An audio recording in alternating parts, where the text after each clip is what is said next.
4 নম্বর হাদিস আত-তুহুরু শাতরুল ঈমান।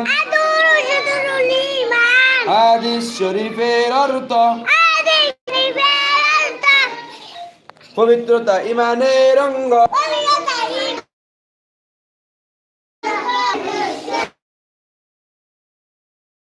আত-তুহুরু শাতরুল ঈমান। আত-তুহুরু শাতরুল ঈমান। হাদিস শরীফের অর্থ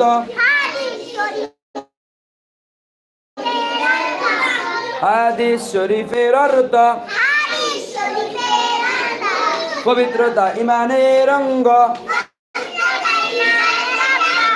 পবিত্রতা ঈমানের অঙ্গ। পবিত্রতা ঈমানের অঙ্গ।